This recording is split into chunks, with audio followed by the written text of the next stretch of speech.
Alright, ladies and gentlemen, today we have this number of pro tips for the new players, and not only for the new players. If you're a veteran, maybe you will find something interesting for you as well. These tips will help you not to miss some important things in Throne of Liberty which you don't know about. Believe me, some of them are really cool. So be with me till the end of the video. My name is PLK, let's go with the video, please subscribe and like, let's go! And let's start with something that nobody mentioned before this week. If you will go to the menu, you have the weekly missions. And weekly missions are super important because all of these tasks that you can complete during the week then shows you the gear, purple gear. And some of this gear could be your bees. Look at this video, I'm stupid, I did only half of that. I honestly didn't know that it will be like that. So every week you have chance to get something really cool. I did get chance to take my bees bracelet. Not super big, but still really good thing. So they're super simple. During the week, 3 different arena victories, some guild activities, co-op dungeons, and well, you will do it anyway.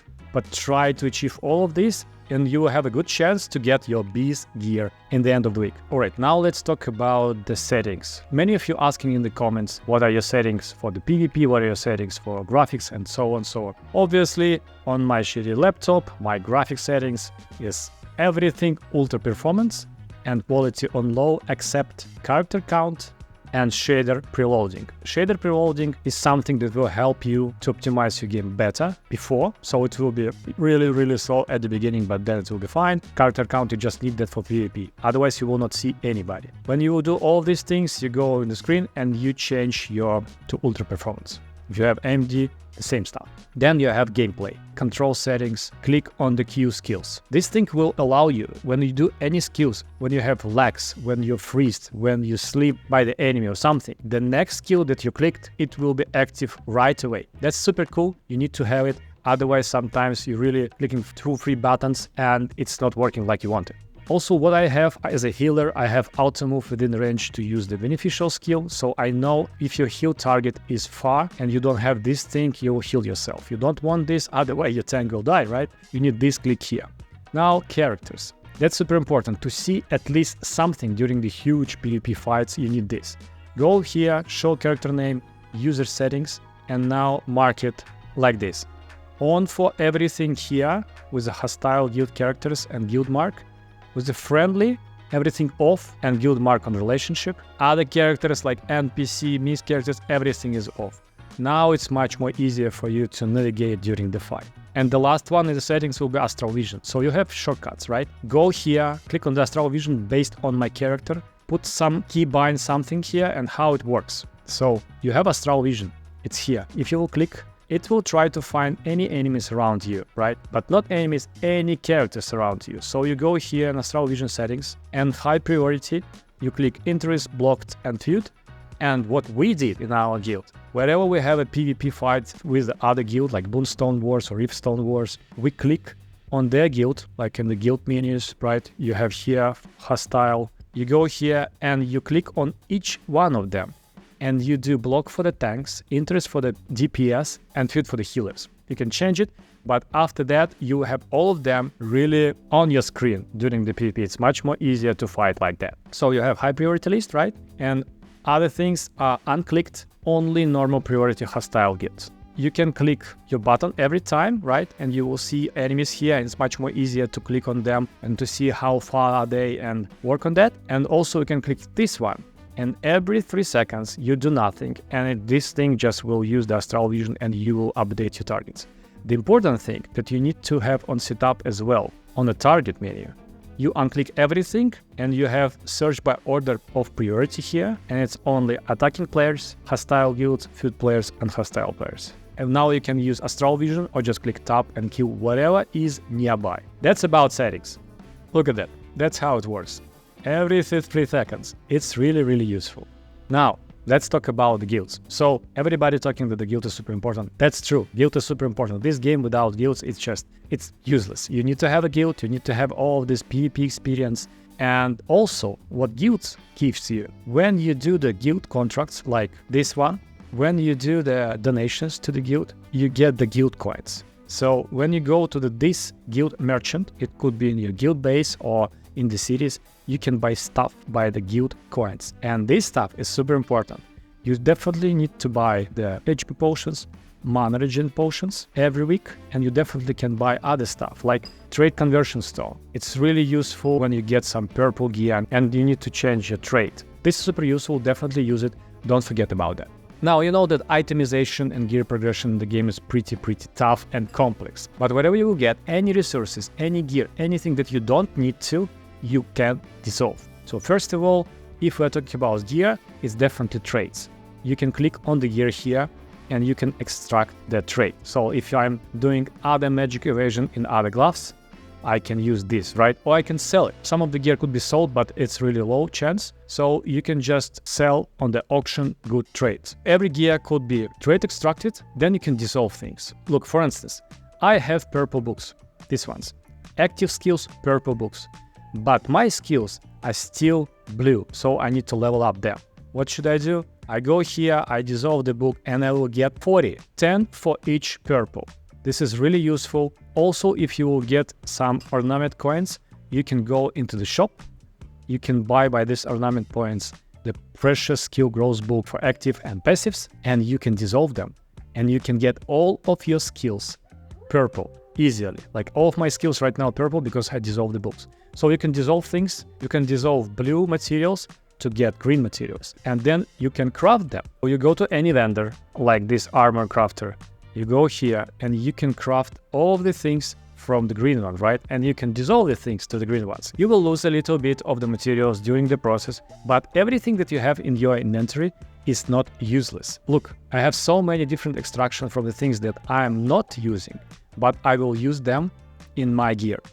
Like this, and like this, and like this, right?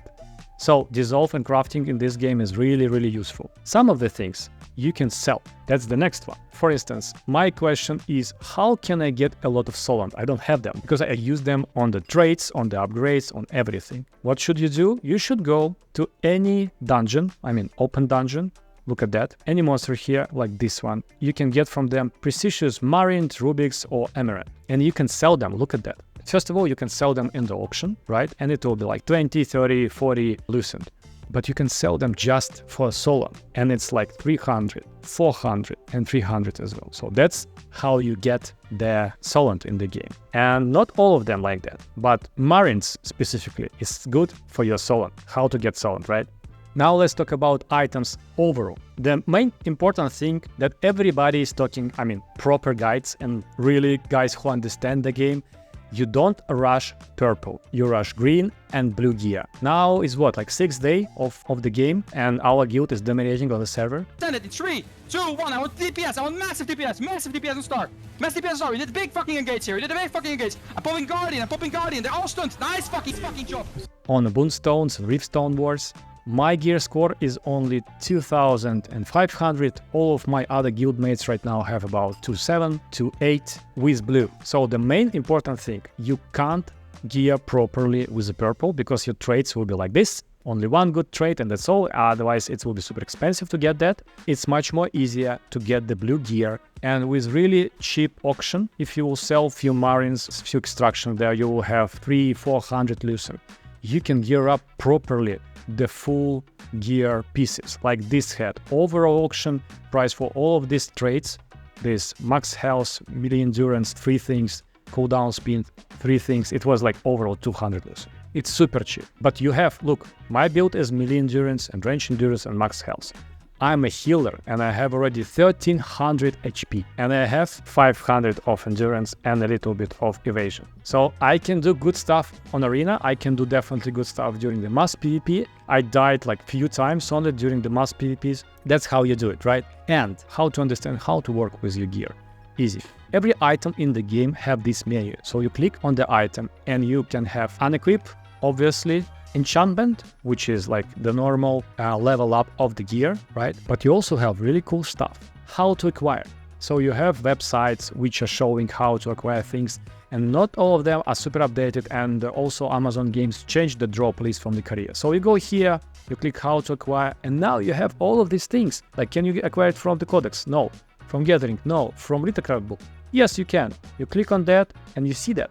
Here it is. So you can craft it. Craft it from the merchant. If you have the recipe, you definitely don't have it. And hunting grounds. You see from whom you can drop this thing. So after that, you just have a target, focus on that, you go here, you click, and you kill this inner shattered temple, Gallow Knight. Every item in the game have it.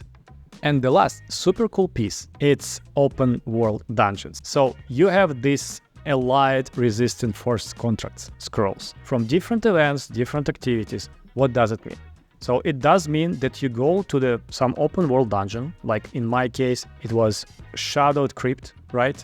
You go there, you use them, and you have specific contracts for the open world dungeons. And these contracts give you these pouches, and these pouches can give you really good purple weapon or gear, at least the traits that you can get from them. So this is super useful. Spend your Abyssal contract tokens on the proper open dungeons, use it properly, and also when you are there, use the allied resistant forced contract scrolls. Yeah, by the way, I have one. Look at that. And okay, look at that. I get max HP trait. I mean, that's huge. Let's do that. It's already top. Oh, okay, that's not a problem. So what to do? I will show you. I will show you as the bonus. You go here, you click sell. I can't sell specific thing because I need extract. Look at that. Found this, click on that, trade extraction. Okay, so I need to spend this thing. I extract max HP and now you can sell it. Auction house, sell. I need max HP. Yeah, this one. And you can see it's 37. Lowest current available price is 37 Lucent. So I will pick it like 36. Somebody will buy it. I will have my Lucent and I will buy different other traits for my weapon and gear. There you have it, boys. So super simple, nothing, crazy and complex, but this thing will allow you to be more comfortable in the game, to understand the game better. And if you know something else, put it in the comments. I will do another video about additional pro tips for the Throne and Liberty. I was happy to see you. By the way, don't forget to subscribe and like if you like the video, right? I will see you next time. I will see you in Throne and Liberty. Bye.